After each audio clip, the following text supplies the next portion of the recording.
Early on the morning of the 19th of April 1956, Commander Lionel Crabb, better known as Buster, made his way towards Portsmouth Harbour and its Royal Navy base. Once there, he pulled on a Frogman suit. As a former Navy officer and a war hero, he was a familiar sight around the base. Then, joined by 3 other frogmen, he slipped into the murky waters of the harbour. Swimming just below the surface, they headed for a large Soviet warship, the 16,000-ton cruiser Orджоникидзе, which was moored a short distance away. The ship had arrived the previous day, bringing 2 very important passengers on a goodwill visit to Britain: Nikita Khrushchev, leader of the Soviet Union, and his deputy, Nikolai Bulganin. As they neared the ship, Crabb went ahead, leaving the other 3 to swim silently back to the harbour steps. His mission was to examine the hull of the warship, looking for any unusual features which might be of interest to the British intelligence services. But he never returned to report his findings. The commander vanished.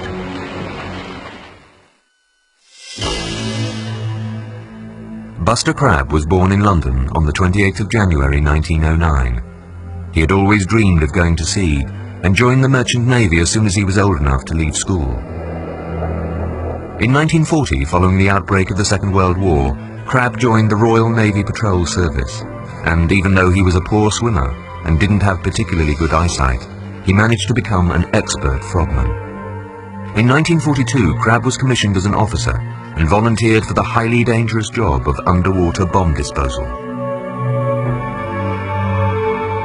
He was sent to Gibraltar, the British naval base in the Mediterranean, and soon made his mark.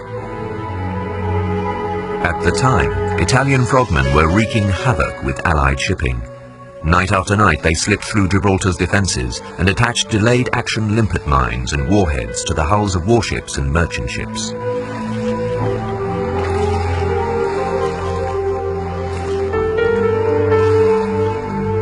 It was the task of Crabb and his team to find and remove these mines, while fending off any enemy frogmen who might still be in the vicinity. Despite once being stabbed in the leg, Crabb excelled at his task and was awarded the George Cross for bravery. Following Italy's surrender to the Allies in 1943, Crabb was appointed the principal diving officer for northern Italy and given the job of keeping the ports clear for British warships and landing craft.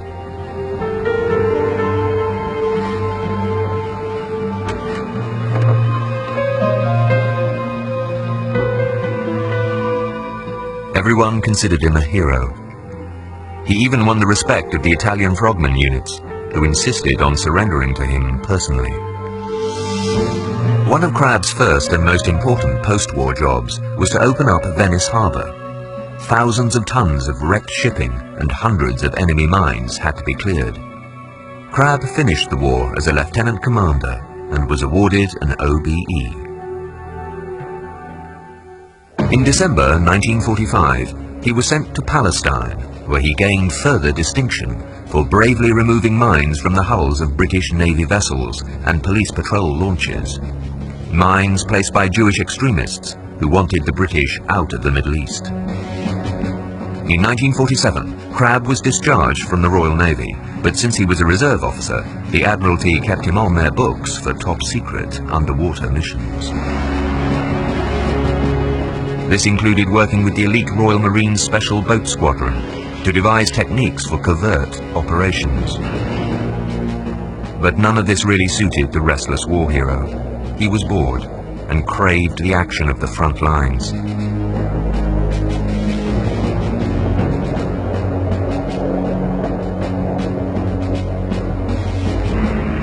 In 1953, Crabb undertook a diving assignment in the Suez Canal zone for the British intelligence services. The nature of the work was so secret that no details have ever been released. Then Crabb joined forces with Sidney Knowles, an old wartime companion. The British and American intelligence services required their underwater expertise. During the second week of October 1955, a number of Soviet warships had arrived at the British naval base in Portsmouth on a courtesy visit. Among them was the Sverdlov, an unusually fast and maneuverable cruiser. Nearly 700 feet long, the heavily armed vessel had displayed remarkable speed and dexterity when moving into harbour. The intelligence services wanted to know her secrets. Crabbe was just the man for the job. During the Soviet ship's 5-day visit, Crabbe and Knowles, under cover of darkness, swam out towards the Soviet ship.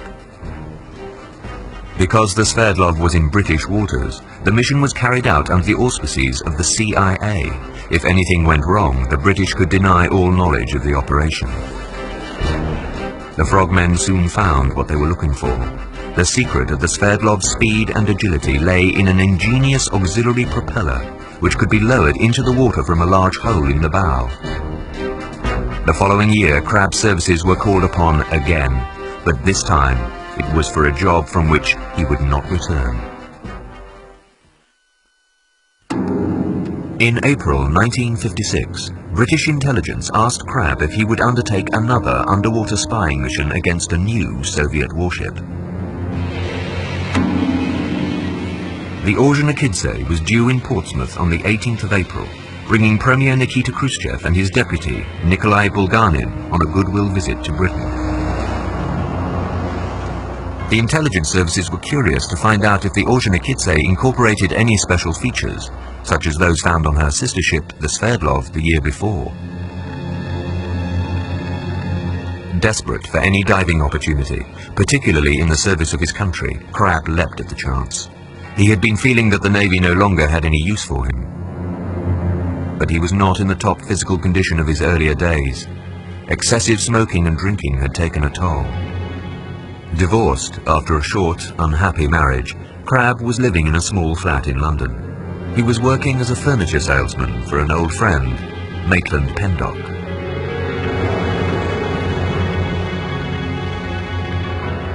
Pendock, thought to have links with the British intelligence agency MI6, didn't complain when Crabbe occasionally disappeared for a few days. Pendock hinted that Crabbe was involved in some kind of secret government work.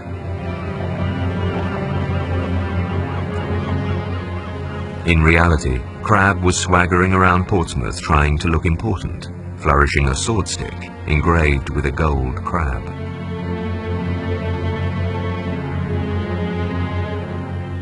But then he was offered another chance to do important work for his country.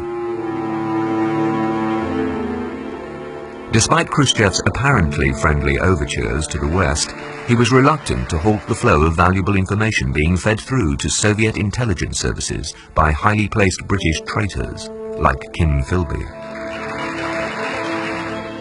Philby, a committed communist since being at Cambridge in the 1930s, would do anything to embarrass the British government. Thanks to him, the Soviets were well aware that Crabbe had been snooping about the Sverdlov on her visit to the UK in October 1955. This was confirmed later by Anatoly Golitsyn, a senior KGB officer who defected to the West in the early 1960s. Golitsyn stated that following the Sverdlov incident, the Soviets were determined to capture Crabbe. They had long admired the British methods of training frogmen for underwater warfare. At the time, the Soviets were forming an elite special forces group known as Spetsnaz. An underwater unit was considered a vital component, but they needed someone to train their frogmen.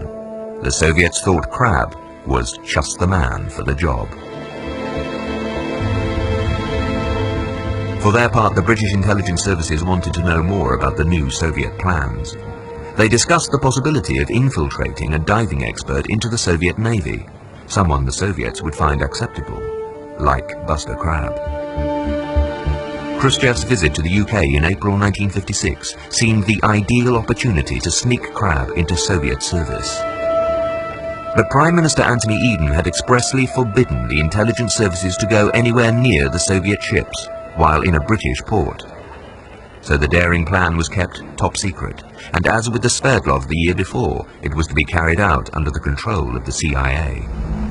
On the evening of the 17th of April, the day before Khrushchev was due to arrive in England, a black car drove up outside the Sallyport Inn in Portsmouth. Two men got out and checked into the hotel. One of them was Crabbe, the other registered as Mr. Smith. Neither of them dined at the hotel that night. Crabbe had a couple of drinks in the bar, then went out for an hour or so. Mr. Smith was nowhere to be seen. The next morning, Crabbe appeared for breakfast, then went out again, returning later for dinner. There was still no sign of Mr. Smith. Crabbe's room at the top of the hotel gave him an uninterrupted view of Portsmouth Harbour.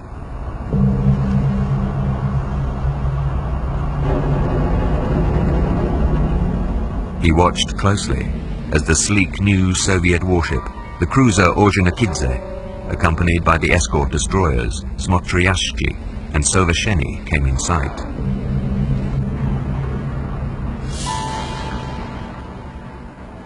Khrushchev and his deputy Bulganin seemed pleased to have arrived.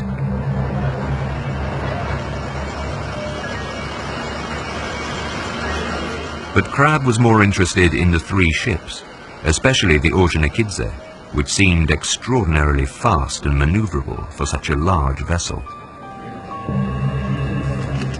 Meanwhile, the double agent Kim Philby had almost certainly given the Soviets details of Crabbe's top-secret mission.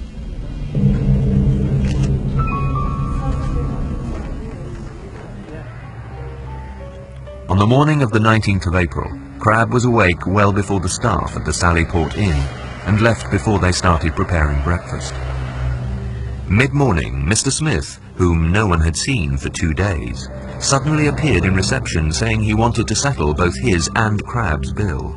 He paid in cash and left, carrying 2 bags, one of which belonged to Crabbe. Crabbe, meanwhile, had made his way to HMS Vernon, the Royal Navy's shore-based diving centre at Portsmouth Harbour, where he was joined by 3 other divers. They got into Frogman's gear and within a few minutes slipped into the murky waters at the bottom of King's Stairs.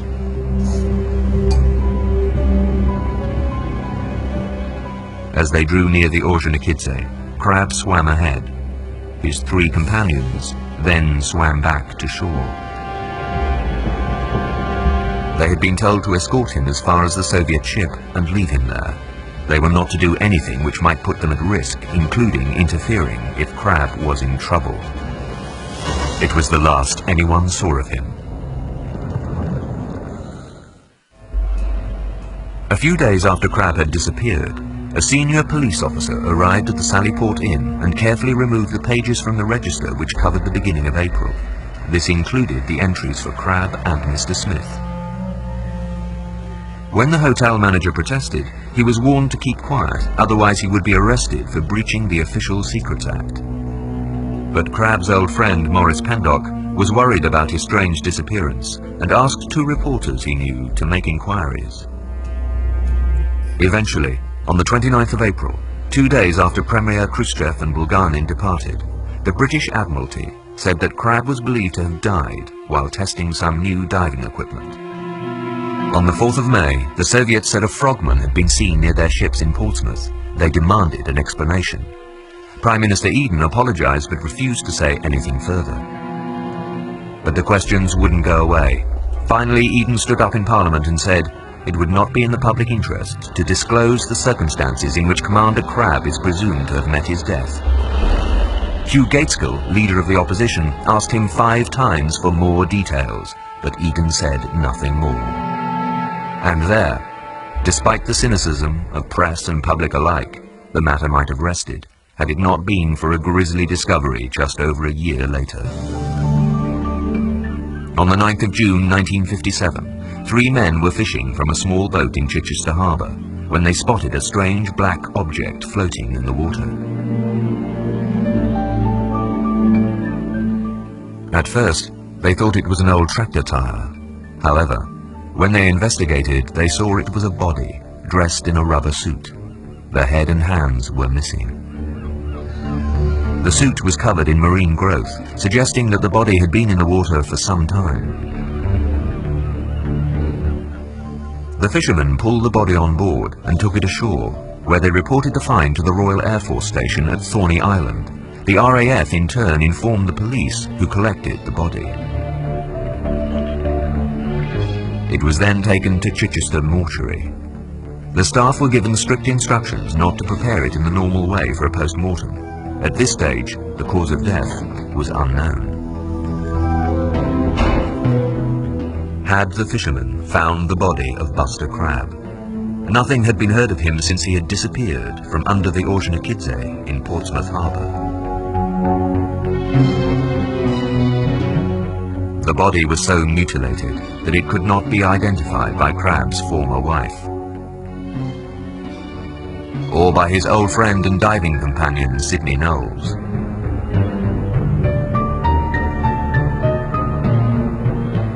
On the 11th of June, an official inquiry was held regarding the mysterious affair. A Royal Navy officer identified the suit in which the body had been found as the type used by Navy frogmen, but he couldn't say if the body was that of Crabbe. Despite the flimsy evidence, the inquiry concluded that the fishermen had indeed found the body of Commander Crabbe, and that the cause of his death was unascertainable. A funeral was held on the 5th of July 1957 at Milton Cemetery in Portsmouth. Crabbe's mother, Beatrice, was there, but no one from the Royal Navy attended, and the body was interred without any kind of military honours. Beatrice Crabbe told friends she did not believe the body was that of her son. She never visited the grave, marked with a headstone omitting Crabbe's Christian name, Lionel, and the date of his death. A story later emerged that a year before Crabbe's body was supposed to have been found in Chichester Harbour, another unidentifiable corpse dressed in diving gear was discovered along the same stretch of coast, but the body fell back into the water before it could be recovered. The mystery deepened, especially when sailors who served on the Orkney claimed that Crabbe had been spotted in the water near their ship, grabbed by their own frogmen and taken on board. He was then said to have been taken back to the Soviet Union, brainwashed, given a new identity as a naval officer, and put to work training Spetsnaz divers. Chapman Pincher, one of Britain's most distinguished writers on intelligence matters, said in his 1984 book, Too Secret, Too Long, that this was a possibility, but that the British authorities were satisfied Crabbe had died as the result of an accident. This was also the view taken in 1994 by Nicholas Elliott, a former head of MI6's London office. He suggested in his memoirs that while diving under the Orkney Crabbe had died either from respiratory problems, because he was a heavy smoker, or perhaps his equipment had failed. The accident theory was confirmed by an ex-Royal Navy captain calling himself Christopher Crichton, who said he had been with Crabbe on his last dive. They were looking for mines apparently placed on the ship's hull in Russia by an anti-Khrushchev faction and timed to explode in Portsmouth. Crabbe and I went down the King's Stairs. He was wearing this oxygen recycling gear, which I didn't like, but he liked it. I was wearing the ordinary DSEA set that I was used to. And down we went, and we went under the three ships. Crichton said they found 18 mines, each set to explode between 7 and 7:30 on the morning of the 19th of April. There they were. He got down to examine. I went out and surveyed the other two destroyers, and they were clear, fortunately. But the surface signalled what we found to victory and came back again with my RG light again. And we set to work. I watched him on 2 or 3, and then I started off on my own again. And I looked toward him, and he was not looking good at all. It's quite obvious that the oxygen poisoning was getting to him. And I managed to get to him in time because he started to swim up to the surface. And I had to keep him under because if he'd broken surface, or so I thought then, it would have been a dangerous incident. I had to hold him down, and of course holding him down, he drowned. The body was taken by our Royal Marine commanders, SAS commanders. We had attached to him section. They went to Haventon, a special unit they have there for such things as that, and froze him up until further orders. Neither Crichton's statement nor his real name have ever been officially verified. Some believe that Crabbe was killed on the orders of MI6. He'd bungled his mission and drawn Soviet attention to a covert operation, hidden even from the Prime Minister. Public exposure might have pleased the Soviets, but it would have caused great embarrassment to the British government. Early in 1982, the headstone in Portsmouth's Milton Cemetery was changed. The name Lionel was added, together with 1956, the year that Crabbe supposedly died. There has never been a satisfactory explanation given for the strange disappearance of Buster Crabbe. Official British government papers are normally released after 30 years. In the case of Buster Crabbe, they will not see the light of day until 2057, 100 years after he vanished. Until then, the cause of his death will remain a mystery.